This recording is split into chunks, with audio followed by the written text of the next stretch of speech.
his performance was incredible, but it wasn't enough. The Warriors struggled to generate any consistent offense outside of Curry all game long. While James got notably efficient contributions from Rui Hachimura, 18 points on 5-4-7 shooting from 3, and Dalton Knecht, 13 points on 5-4-9 shooting with 6 rebounds off the bench, alongside a triple-double from Austin Reaves, 26 points, 10 rebounds, and 10 assists, Curry's supporting cast was largely absent. Andrew Wiggins and Tracy Jackson-Davis were two notable exceptions.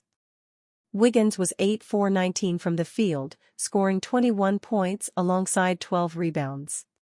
Jackson-Davis had a team-high +11 ± and recorded 11 points, 9 rebounds, 4 assists, and 2 blocks. Draymond Green was 1-for-6 from the field, with most of his shot attempts coming from behind the arc early in the shot clock. Green was a stout defensive anchor, adding 10 boards, 6 assists, and 4 blocks. However, Schroeder, Jonathan Kuminga, and Buddy Hield were a combined 9-for-26. Kuminga had 14 points and 6 rebounds, but had a game-worst ±17. The Warriors will now travel down to Southern California for their next game. They face the Los Angeles Clippers on Friday. Opening tip-off is scheduled for 7 p.m. Pacific. Draymond Green committed the funniest foul of the season against the Lakers on Christmas. The Golden State Warriors played host to the Los Angeles Lakers in the primetime game on the NBA's Christmas Day slate, as we got at least one more LeBron James vs. Stephen Curry showdown on the NBA's biggest regular season stage. The Lakers led for most of the game, with the Warriors making a few different runs to keep things interesting, but as has been the case for much of the last month, Golden State's lack of firepower around Curry caused them problems in terms of sustaining offense, even with Anthony Davis getting hurt in the first half and not returning. That meant the Warriors needed to get creative to try and steal some possessions, which might as well have been a bat signal for Draymond Green to try some shenanigans. In the early fourth quarter, Green tried to pick up a foul with the Warriors already at the free throw line, as he ran into the arms of Dalton Knecht and Rui Hachimura, hooked both players with his arms, and dragged them backwards to the floor while throwing his head back. Unfortunately for Green, Scott Foster saw what he was doing and called the foul on him instead. The replay is genuinely one of the funniest clips from this NBA season, as Green yanks both Lakers down to the ground with him.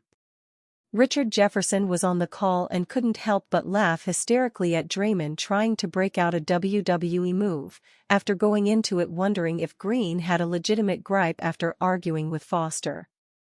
The Dennis Schroeder Warriors fit is looking even worse than feared. It's hard to imagine how the first 3 games of Dennis Schroeder's time with the Warriors could have gone any worse. The Warriors have pulled off a single win in Schroeder's 3 games with the Dubs so far, and the veteran has been going through some brutal growing pains with his new team. Over the last 3 games for all NBA players, Schroeder's plus-minus of -65 is the worst of all of the players in the NBA. Of course, those numbers are heavily weighted by Golden State's 51-point annihilation at the hands of Memphis, when Schroeder's plus-minus was -34. That game is a big reason why Andrew Wiggins and Draymond Green are also in the bottom 5 in the NBA over the last 3 games. But even in Saturday's 10-point Dubs win in Minnesota, Schroeder ended up with a -9. Monday night's loss to Indiana saw Schroeder have a game-worst -22 in 30 minutes of action. Schroeder has scored just 23 points on 29 shots, including just 1 for 11 from deep, with as many fouls as assists, 11, 7 turnovers and just 4 rebounds. Across the board, his shooting percentages are way down from his career numbers: 27.6% overall, career 43.4%, 9.1% from three-point range, career 34.3%, and 75% from the free throw line, career 83.7%.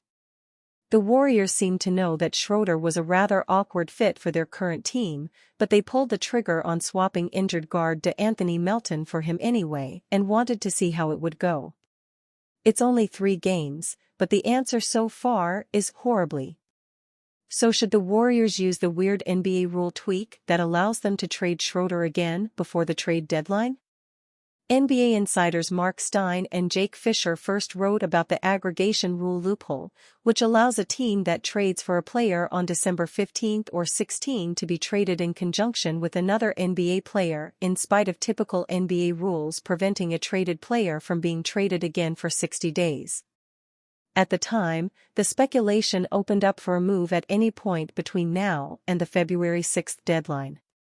But Stein and Fisher clarified their own reporting on Friday, showing that the Dubs actually can't do anything with Schroeder for a bit.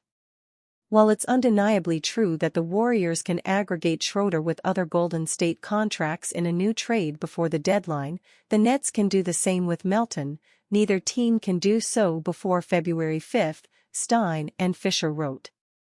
Until then, the Warriors will have to hope that Schroeder can become a less atrocious fit alongside Steph Curry and the other Dubs for the next 6 weeks, starting with their Christmas Day game against the Lakers on Wednesday.